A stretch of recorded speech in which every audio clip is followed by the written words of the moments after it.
El Pisuerga. Su historia. El río Pisuerga nace a 1700 metros de altitud, en la denominada Cueva del Cobre o Fuente Cobre, que está situada al norte de la montaña palentina, en un singular nudo montañoso que enlaza el sistema ibérico con la cordillera cantábrica y que divide las aguas que de él descienden hacia los tres mares que rodean la península.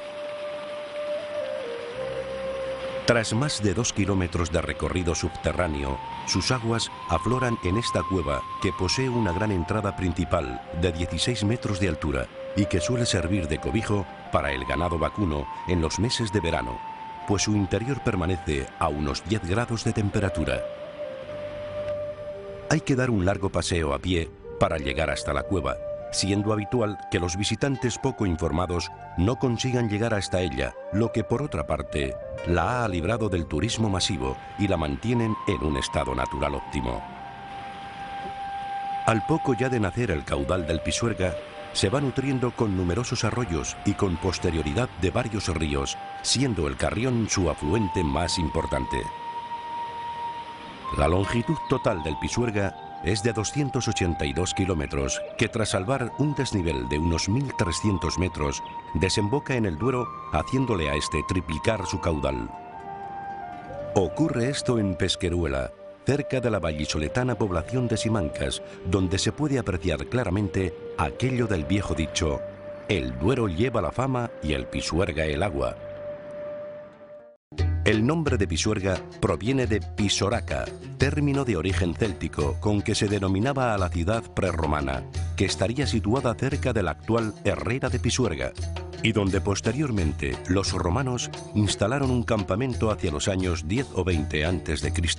con la Legio Cuarta Macedónica, compuesta por veteranos de las guerras cántabras. El hombre, para cubrir sus necesidades, siempre ha buscado asentarse en lugares que contaran con abundante y cercana agua. Estas condiciones las cumple Valladolid, por lo que, desde la prehistoria, tenemos conocimiento de antiguas poblaciones que se instalaron junto al cauce del río.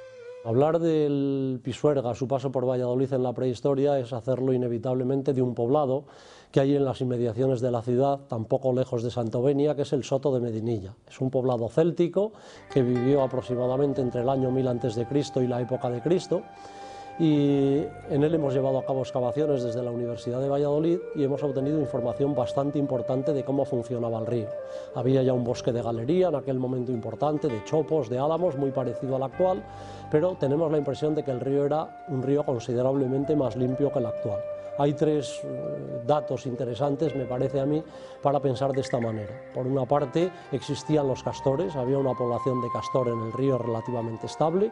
Luego había también salmón, un tipo de pez también de aguas más bien marinas y costeras en la actualidad, pero que en aquel momento penetraba por el Duero río arriba para desovar, llegando por lo menos hasta la ciudad de Valladolid.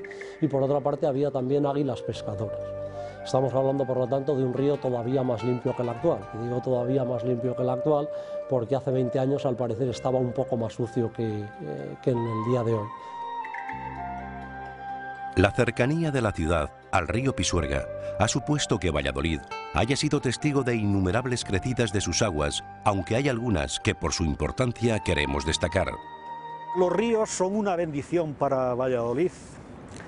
Valladolid es la Venecia de la meseta y los beneficios del agua son inmensos, pero también la parte negativa de tanto río son las crecidas que a lo largo de la historia han causado infinidad de tragedias.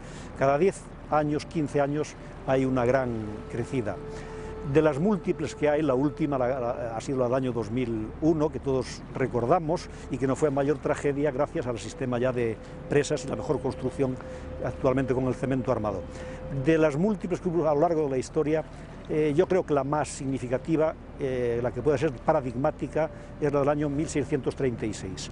Fue tal la inundación del Pisuerga y de los dos brazos de la Esgueva que causó 150 muertos, hubo 800 edificios destruidos, las bodegas inundadas, pipas de vino flotando encima del agua. En el convento de Santa Teresa dejaron constancia: hasta aquí llegó la riada y dentro de la mentalidad de la época, alabado sea el Santísimo Sacramento. Como esa ha habido infinidad de tragedias, de grandes inundaciones, pero esa es la modelo, la paradigmática. Otro de los fenómenos que se han venido sucediendo a lo largo de su historia es el que la superficie del río se helara. Aunque menos frecuentes que las crecidas, han sido motivo de numerosas anécdotas divertidas, si bien han causado más de un grave accidente cuando los intrépidos se atrevieron a pasar por encima. Pero lo habitual ha sido que vallesoletanos y visitantes hayan disfrutado y mucho en el río Pisuerga. Los paseos por sus riberas, el remar en barca y los baños en sus aguas eran habituales y masivos hasta hace pocas décadas, como bien se puede apreciar en imágenes de un pasado reciente. Me viene a la memoria una época, la época primera de mi vida en Valladolid, en la que este río fue casi una frontera. Era cuando empezábamos a hacer teatro y cine, en el Teatro Valladolid de la Feria de Muestras. Y nuestro objetivo era ganar espectadores día a día, venciendo su resistencia a cruzar el río, a atravesar el río. Parecía como si la ciudad se dividiera entonces por el río Pisuerga. Ha cambiado totalmente el panorama, ahora está integrado en la ciudad y ya no hay que vencer ninguna resistencia para pasar el Pisuerga. Junto al Pisuerga nacieron otras formas de tomar baños, habiendo obligatoriamente que recordar a las desaparecidas piscinas Samoa y la Deportiva, que fueron las pioneras de la ciudad. Yo creo que Valladolid es indisociable del río Pisuerga y cualquier vallisoletano lo sabe. Yo, por lo tanto, que he vivido toda mi vida aquí, tengo muchísimos recuerdos de este río en muy distintos momentos, muy distintas épocas. Creo que el más antiguo es cuando debía de ser muy pequeño, entonces todavía había un mercado de ganado, me parece. Allí se ponían en el Paseo de las Moreras las barracas de las ferias, que a mí me encantaba visitar, ¿no? Y naturalmente allí también estaban las piscinas deportivas, las piscinas Samoa. Era realmente un lugar de libertad, ese lugar de los márgenes felices que dijo Salvatore Quasimodo, sin los que la vida no podría existir, ¿no? Y yo le agradezco al Pisuerga esos márgenes y por lo tanto soy un enamorado de él. En el presente, algunos suelen todavía bañarse en el río pese a la mala fama de la calidad de sus aguas que el desarrollo industrial y urbano ha creado. Esto, unido a la actual facilidad para desplazarse a la costa y la proliferación de piscinas, han hecho que la mayoría de los usuarios de la playa de las Moreras vayan casi exclusivamente a tomar el sol y relajarse.